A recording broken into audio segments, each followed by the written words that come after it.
Have you ever wondered how you can make a ton of money renting out your home or part of your home for South by Southwest or any other festivals we have in Austin? Well, today we're going to go over that step by step with our guest, Lauren Yoder. Be back in just a second. So I'm here with Lauren. Lauren is one of my ACE agents, and she has carved out a niche for herself in the vacation rental preparation business, if you will. Basically what she does is help investors, consumers, homeowners. Well, why don't you tell us what you do? Sure. I'm Lauren, everybody. I'm with Spyglass Realty. I'm one of the agents here, local resident, short-term rental expert, I guess you could say. And over the past couple of years, I've worked through a lot of transactions with first-time home buyers, investors, people that are just interested in taking advantage of the sharing economy and having a little more financial freedom by making their house or investment property really work for them. So I've helped people all the way from finding a property to designing the space to convert into a guest suite if you want to go completely separate, all the way through to bringing in the contractor team, getting you set up on Airbnb, helping you navigate the local ordinances, and all of that stuff. Great. Okay. Well, so let's step back here and then take it one step at a time. And I think the first part of it is your acquisition. Tell us about how, you get your clients qualified, how, you manage expectations. What's the first part of this, right? Sure. So obviously the first step is going to be chatting with a lender and making sure you're qualified and ready to buy. The price points in Austin, you probably need to make sure you're ready to spend at least $300,000 to $400,000 to find a property in a good location with enough square footage, all of the things that are going to make it easier down the road to convert that suite. But once we get you pre-qualified with a lender, we have to make sure that the rental income itself is not being used in a way to help you qualify. Yeah, and I just wanted to say, with regard to that, a lot of times when you're buying an investment property, this is what we're talking about here is doing this for your own home. If you were buying an investment property that was a duplex, a lender will allow you to use, I believe it's up to 75% of the income to, help you qualify for more. This doesn't work that way, right? Exactly. Lenders really don't count Airbnb income until you've already had it for an entire year and it's going to show up on your tax return. So it's a little different in that sense. But basically, once you are ready to kind of hit the ground running, the other thing I really recommend clients to be comfortable with is making sure you're probably going to have in the range of about $5,000 to $10,000 left over after that purchase. So making sure you have enough for your down payment, making sure you have enough for all your loan closing costs, and still have that money left over so that you can not only convert the space, but also furnish it. Yeah, and to just be a little clear here, Lauren, you've done this this is how it started with you. It's you've done this for your own home, right? Yes. And you converted part of your home, physically converted part of the home with a separate entrance so that a guest can come in and stay that way. And so what we're talking about here is buying a home that maybe you're qualified for, okay, that you can afford, but you don't really want to pay that much. You want to try and save some money or supplement, some, in many cases, the entire cost of your monthly mortgage, which I think is really smart thinking here. And Lauren's done that with a lot of several people in the past couple of years, starting with yourself. Yep. So we went through the first part of it, right? Yes. Okay. So the second part is, tell us about the second part, is the purchase. Well, yeah. So basically, once we have you pre-qualified, we're going to need to identify the property that you want to purchase. And what I really kind of think are the two key factors here are your location. Mm-hmm. Obviously, the closer you are to downtown, probably the more you're going to get to charge in your rental rates, but also the idea of thinking about your location from a guest's viewpoint. So is this person going to feel safe walking from their car to your guest space at night by themselves? Location is one of the things that people can review you on an Airbnb, so it's just really smart to think about that from the forefront. And then also deciding, okay, is this floor plan going to work for converting a suite at my house? Mm-hmm. For example, with my home, one side of the house had 2 bedrooms and a bath. The other side of the house had the master suite. So that was where I was able to kind of close off the master suite from the inside, add an exterior door, and suddenly I had 225 square feet of space that was completely separate and ready to be rented out. Okay, and I want to just dive a little bit deeper into location because, when vacation rental first came out several years ago, it was all about being close to downtown. And, what I've noticed in the past several years in Austin is there's all these little spots that are popping up that have breweries and wineries. I mean, the brewery business has exploded, and they're really all over. They're like, St. Elmo area. Yep. We just had some open up in the Weberville area over by 183. Yeah. I mean, kind of a little further out there, but there's just stuff popping up all over Austin all the time. So would that be like when you're trying to qualify a location for a client that's looking to do this to their house, are those types of things that you look at? Oh, absolutely. I mean, having stuff that's within a short 5-minute drive is drastically going to help you with your reviews.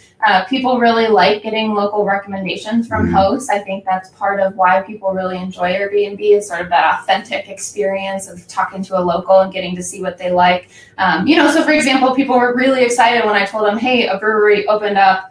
It's less than 5 minutes away and it's brand new. You should check it out. Yeah. So having stuff like that nearby is great. And even honestly, I mean, up in North Austin, that's near the tech companies. They have a lot of people coming in and out needing short-term places. So there's different parts of Austin that really work for different reasons. And I imagine there's a lot of places that don't work. I mean, I don't know, like I'm thinking about like Bastrop where you don't have that breweries or things like that. I mean, what are the don'ts that you would say as far as location? Do you have anything in mind? Definitely the more rural areas, I think you're going to see a much lower occupancy rate. Yeah. So I think the areas that really see a lot of excitement and people coming into town are obviously close to Austin, but there's a huge scene out in Hill Country. Lots of weddings happen in the spring and the fall, and we have tons of people coming from all over the country. So I've even seen people that own 5 or 6 properties out in Hill Country. And that's, their lifestyle. They manage these Airbnbs and host really good experiences for people. And I think it's a pretty cool lifestyle to take advantage of. Yeah. And I was thinking like the area, Fitzhugh Road would probably be really good because you're halfway to the Hill Country. You have all the breweries, distilleries over there, and you're only 30 minutes from Austin, but like it's a good place. You could go with your kids. You can bring your kids to the distillery, kids to the breweries. That would probably be a prime location. Definitely. Yeah. And then the other thing to kind of keep in mind is the city of Austin regulates short-term rentals pretty heavily. And as you move westward, you actually get out of their jurisdiction. Oh, that's a great point. Okay. Which is really helpful.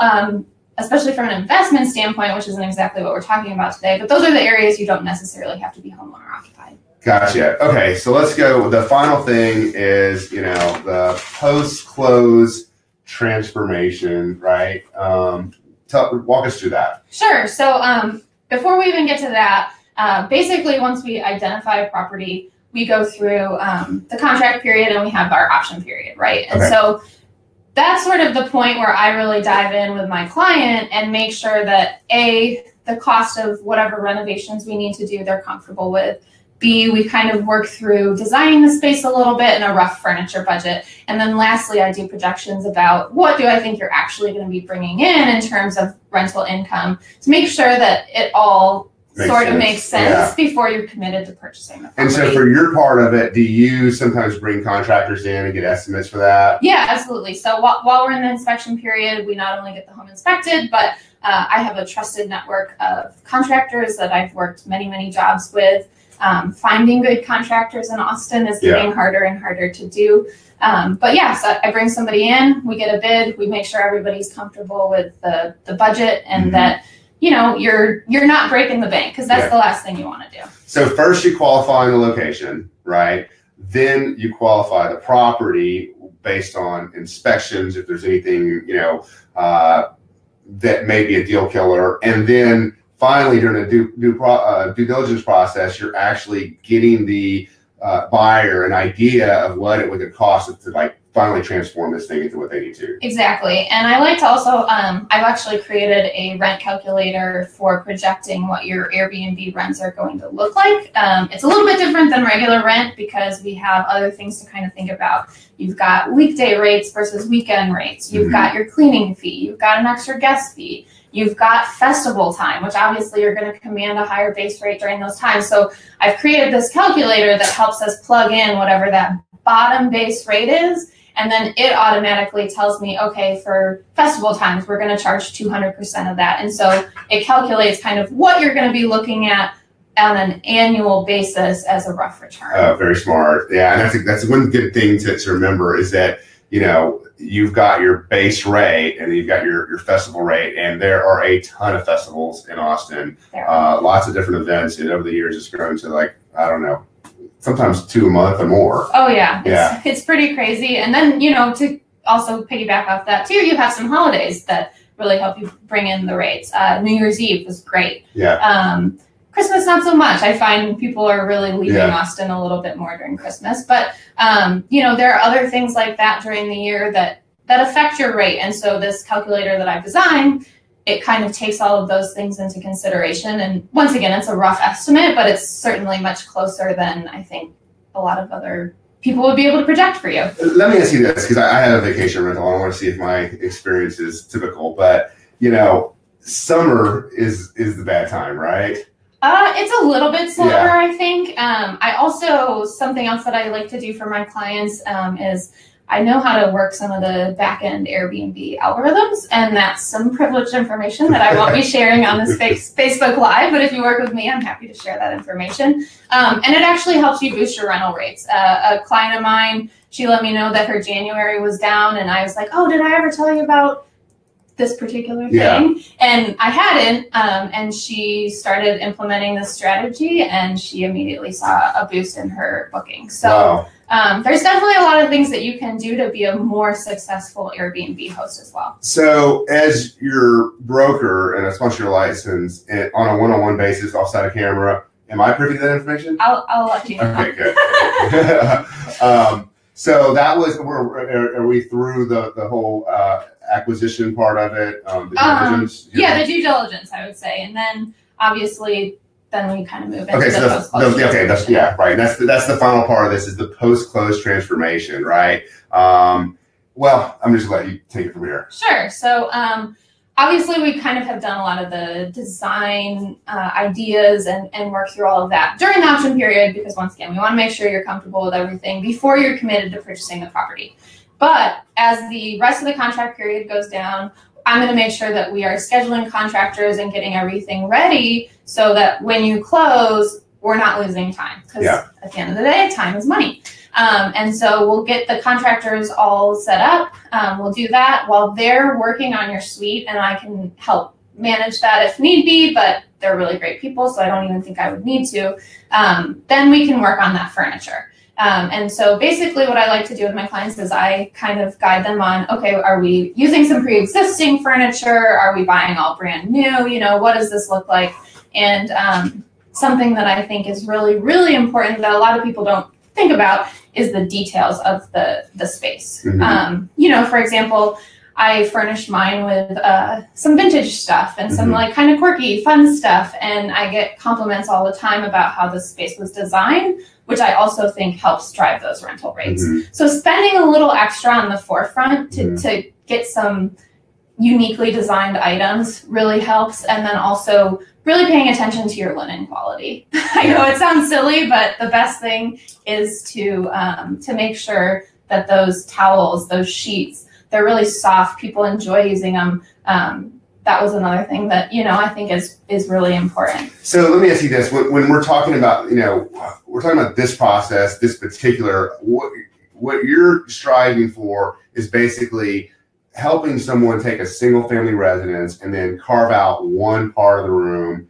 How does the design work with kind of keeping a separation between you and the guest? Because that's fascinating to me. Sure. So while we're looking for the property, I do like to try to make sure, like I said, the floor plan is conducive to this, because you don't want to spend a ton of money modifying the home. You just want to probably maybe have to put up one wall and add an exterior door.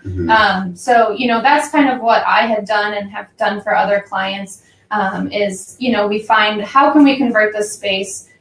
Where's existing plumbing if we're needing to add a bathroom, kind of thinking through those details. And so basically, it's pretty simple to kind of make sure that just the space is separate and private for your guests, but accessible to you as well, so that they feel that they're well taken care of. And do you always have a separate entrance, or how does that work? So that's kind of a homeowner flavor. Yeah. For me personally, I wouldn't feel comfortable sharing my kitchen or sharing my living room or sharing my bathroom with guests that are coming and going.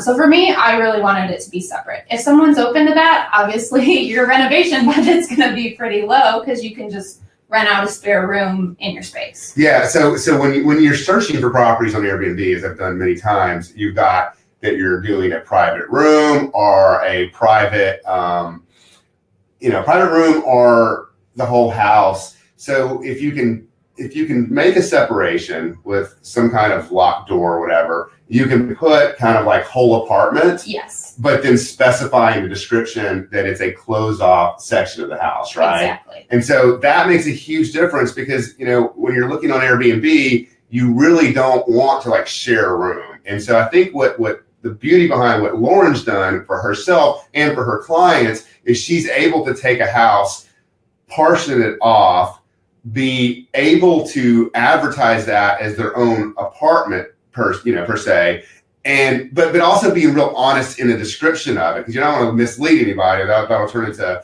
negative reviews, and you don't want to do that. So tell me about you're not having a full kitchen there. You're like, you have like a microwave, a sink if you can, that type of thing. Yeah. So what I did for my place, and another client had done this when we were just doing a guest suite within the actual home, because I've had some clients that, we bought a place that had a completely separate secondary structure with a full kitchen and a full bath. So that was obviously pretty easy. But for me, I found that a kitchenette works just fine. Mm-hmm. I have available to guests a stackable washer dryer, a mini fridge, a Keurig coffee machine, and a microwave. Mm-hmm. And then I also keep compostable flatware and plates and bowls available, so that they can basically heat up leftovers, right? Yeah. Or make a quick cup of coffee. But it's not a kitchen. It's not something that they're going to be cooking a full meal in. And I also like that from the standpoint that it doesn't get as dirty. Yeah. People, the only sink available is the bathroom sink. So I don't want people washing dishes in that. Yeah. So that's why I provide the compostable stuff, is just because then it's a really easy way for people to be able to bring home leftovers. You don't feel like you have to waste those dollars when you only ate half your meal while you were out, and you could eat the rest tomorrow for lunch. So I find that the kitchenette works great with just those few basic items. Yeah, you said about the Keurig. We have in our vacation rental, we got the coffee machines, which I would think would be enough, but I actually got less than 5-star reviews for not having a Keurig. Ooh. And I'm like, come on. But whatever. And what's the next step in the post-closing transformation? Sure. So we've got the renovation going. That's happening. We're working on our furniture. The next piece of the puzzle, obviously, is getting the proper permit for it. The city of Austin does regulate short-term rentals pretty heavily, and there's 3 types. There's type 1, which is homeowner occupied. There's type 2, which is non-homeowner occupied in a duplex or single family. And then there's a type 3, which is more of like a commercial or multifamily space, so condos or townhouses. Type 2 permits in the city of Austin are pretty much impossible to get at this point. The city actually limits by census tract how many can operate in a given area, and as far as I know, pretty much everything's pretty close to cap. And there's a moratorium in existence too, right? I mean, yes. Well, actually, I don't know. I don't know if the moratorium is still in existence. Oh, okay. But basically, because I think they finally figured out how to regulate these different types. Yeah. The regulations are essentially a moratorium. Right, if that makes sense. Yeah, but the type 1 is what we're going for, because this is look, you're not going to, it's your own home, and they're not as regulated on renting a portion out of your home. Exactly. Yeah. Though homeowner occupied short-term rental permits are the ones that are still being issued, and in a much easier capacity. There aren't as many things to make sure that you have. Within the homeowner occupied permits, there are 3 different types there. There's the primary, which is, if you live in your home and you're renting out a portion of it or a shared room, or if you're a homeowner and you're like, hey, I'm getting out of town for South by, I'm going to rent out my entire house. That's primary. Then you've got your secondary, and that's going to be your fully detached units. And those, you're still on premise when you're not, even though somebody's in the other space. And then the last one is actually just the shared space ones. Gotcha. So the second one of the first type 1 is your auxiliary dwelling unit. Correct. So that's if you've got a separate detached, unit, cottage, whatever you want to call it, ADU, auxiliary dwelling unit. That's a word we hear in Austin all the time. And so when you're doing this for yourself and for clients, which license do you get of the type 1 license? The primary. The primary, okay. Right. If we're talking about like doing the suite conversion. Gotcha, okay. The primary and the type 1. The application process is not horribly hard, but there is some documentation that you have to make sure to gather before you submit your permit. And basically, it's just shy of $500 to apply. Part of that is the permit fee itself, and then I think there's $50 of it is like the notification fee. Yeah. Just tacking on all of the fees. But basically, it costs about $500, and then the yearly renewal is closer to about $300. And there's a few things that you have to gather, one of which is your insurance. You have to make sure you tell your homeowner's insurance company, hey, this is what I'm doing on my property. You want to make sure that your liability is covered. The second thing is you have to get a certificate of occupancy. You can get those through development services down at the city of Austin. If there isn't a CO already issued for your home, you can have a third party STR inspection. Oh, okay. And so you either have to do one of those two. And they're just looking for basic safety stuff, right? Yeah. Is there a smoke detector? Is there a fire extinguisher? Yeah. Is there egress so that people can escape in the case of a fire?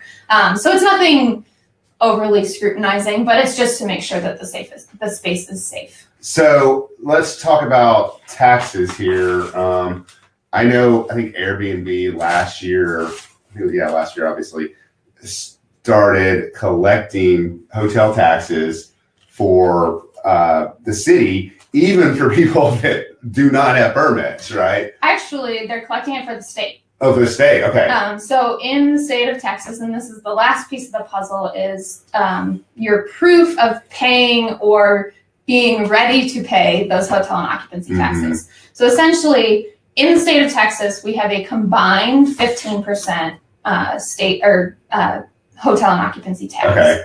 6% goes to the state of Texas. That's what Airbnb actually collects. So that's collected through the app. Whereas the city of Austin, 9% is not collected through the app. So you need to either think about that in your rental rate, knowing that you're going to be paying that out to the city of Austin, or you have to request that fund separately from the guest. Okay. And when you're talking about putting it on, and I know my answer to this, but I want to see if you're the same one. Airbnb, HomeAway, where does it go? If you're doing the guest suite, I say Airbnb all day long. I actually tried putting my guest suite on VRBO, and I wasn't really getting much off of it. And then I found having to balance a couple different booking calendars, it just wasn't worth what I was bringing in off that site. And I think VRBO is much more like an entire home out on Lake Travis, or it's a little bit more of like the complete like vacation home package versus something like this where it's I get couples coming in for a long weekend that just want a nice place to crash. Well, I can tell you, I have a whole house. I've got actually a type 2 license on my duplex. Lucky. Yeah, I think we were the last ones in the area, but we were managing both calendars at one time, and we get 95% Airbnb, and then finally, like HomeAway is about to kick us off because we get every now and then we get a registration, and I have to cancel it, and they're like, "Oh, you're in danger of being suspended." Like we don't even care. We get like 3 a year. Our Airbnb is completely full. For some reason, I think Airbnb is winning the fight, and it's sad because HomeAway is like a local Austin company, so we love HomeAway, but people aren't using it. So, is that do you have anything more the final process there? No, that's really it. And like I said, the renewal is around $300 a year. I think it's a little bit less than that, and you have to renew on a yearly basis. But once you have your permit in place, I mean, it's pretty simple. And as long as you make sure that you put in a complete permit application, you're more than likely going to be approved and not even really hear from the city as much. Yeah. Well, this has been very informative. Lauren, where can anyone watching this, where can they find you? So I've got a Facebook page for my real estate business. I'm on Instagram, Lauren Yoder ATX. Tina's going to put this in here as we go. Tina's putting it in the comments as we go. You can always find me on spyglassrealty.com on the agent page. I'm up, I think, pretty close to the top. And I'd love to hear any feedback or any questions that somebody has. I'm happy to consult about this sort of stuff if you're just sort of thinking about the possibilities. But I think the sharing economy is something that especially the millennial new home first time buyer wave can really take advantage of and live a financially free life. Absolutely. And Lauren is one of my top agents here at Spyglass. We really appreciate you having you here. Just so you know, we are actually relaunching our site, I believe, today, and it's going to have a whole new, fresh look, and I'm very excited about that, so check that out.